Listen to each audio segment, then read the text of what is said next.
So next up, our second speaker, we've got Maddy, who is SDR Team Lead at Webby. She's going to be talking about going from inbound to outbound in 90 days. Talking about the transition she's made in her team from going inbound to outbound, which I know many of you had to make. Talking about prioritization, upskilling the sales team, and learning as you go. Just a bit of background. She's originally from New Zealand, and she moved into the UK in 2018 after earning a master's in biosciences from the University of Auckland. She started her sales career at Chatham Mill before moving into her current role at Webby. Over to you. Round of applause, please.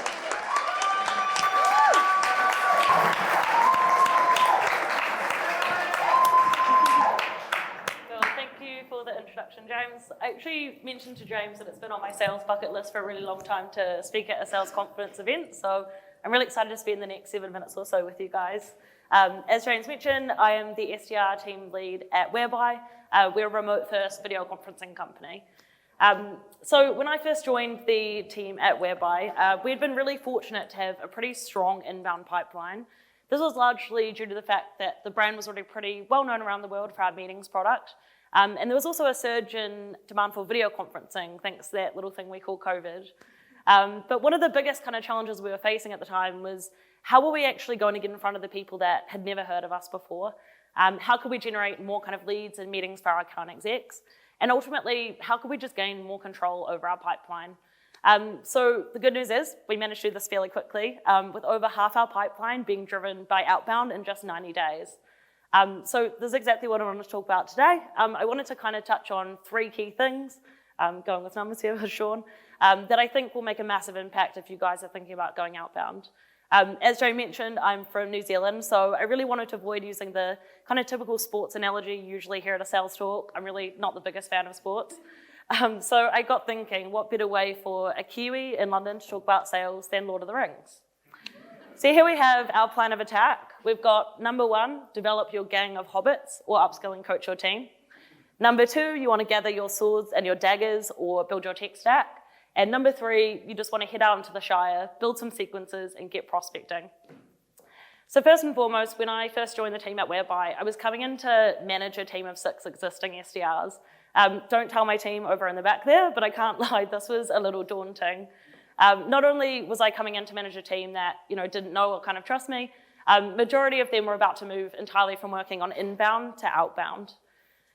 So in terms of the kind of approach I took with them, I think if you're an SDR manager yourself or you're an SDR that's going to be promoted into the role sometime, hopefully, I really can't emphasize enough the value of truly getting to know your team members.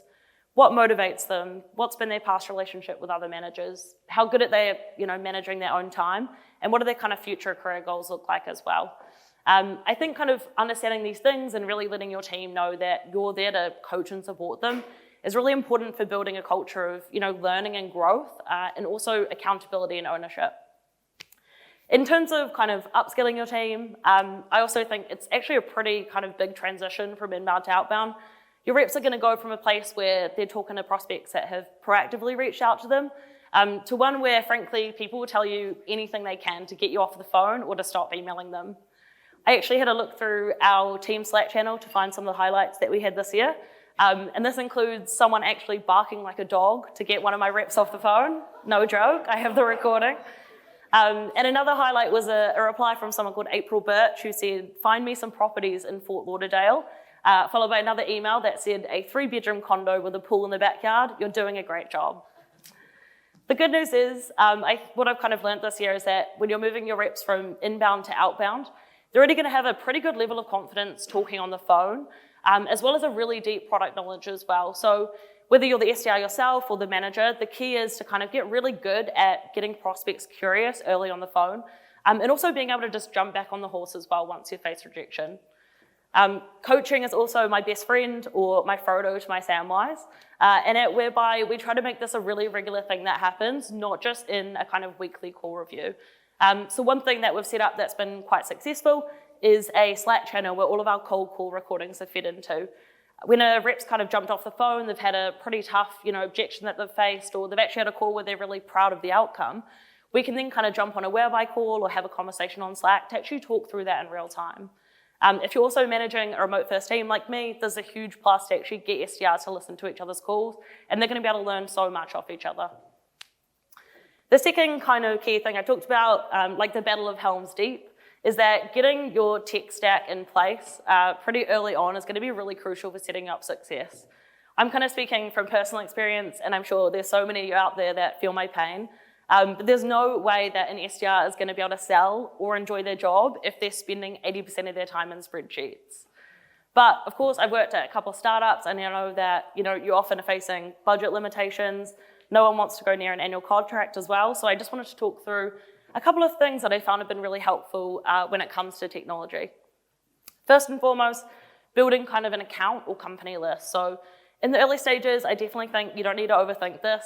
Jump into a tool like LinkedIn Sales Nav or Crunchbase and just pull out the companies that look like a good fit in terms of things like the employee size, the industry, and the geography. And you can get an idea of what this looks like from your inbound leads. On to prospecting as well, similar situations. Have a look at the leads that are coming to you through inbound, and you can just build a kind of target title list.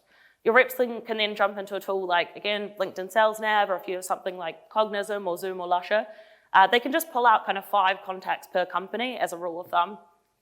When you're kind of doing this, I think creating focus both on the account side and the prospect side is going to be really important for creating focus for your team.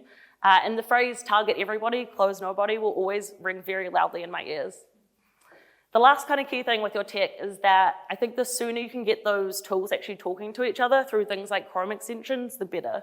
An example of this on our team is that our reps can go into LinkedIn Sales Nav and actually pull those prospects directly into an outreach sequence using Zoom Info and Lusher's Chrome extensions. This can also be done with pretty basic tools like Reply.io, and it essentially means no more spreadsheets, which is the dream. Last but not least, I think before you've kind of figured out everything in step 1 and step 2, the SDRs and the managers should just chuck on a snorkel and a mask and jump into the deep end of Mount Doom. One of the biggest challenges I've found going into Outbound is that SDRs essentially have no pipeline. You're kind of going from a stop-start. So the sooner you can kind of get prospects into sequences and actually reaching out to them, the faster you're really going to see some measurable results. So in terms of, sorry, I've completely lost my track of thought. When I first joined the team at Whereby, one of the kind of first things we did was actually built out kind of 6 key sequences to get started. So this covered our 3 main industries, and we had a high touch and a low touch sequence for each, and we're still using these today. The high touch sequence is really reserved for your kind of top priority prospects, your decision makers.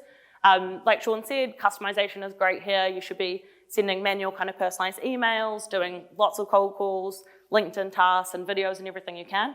And your lower touch sequence can just be kind of automatic emails for your lower priority prospects, or if you can't find their phone number. Bit of a controversial thing to say, but I think that especially in the early stages, not giving SDRs kind of free rein to go and create their own sequences actually has massive advantages as well. I think kind of creating shared sequences that are used across the entire team is really going to speed up that process of really finding out what works from the data and actually improving your messaging as you go as well. So my time's kind of come to an end now, and you've probably all been sitting there thinking, well, shit, we've been doing this for a really long time. But for us at Whereby, kind of prioritizing these 3 things and really tying it together is what's really helped us build a successful outbound function. And our results have been measurable too. So we went from generating just 10K in ARR in Q1 for outbound pipeline to over 400K in Q2, with another 1.5 times growth in Q3. I'm really confident this has kind of unlocked a huge growth potential for us in our next stage at Whereby, and I really hope some of you can do the same as well. Thank you.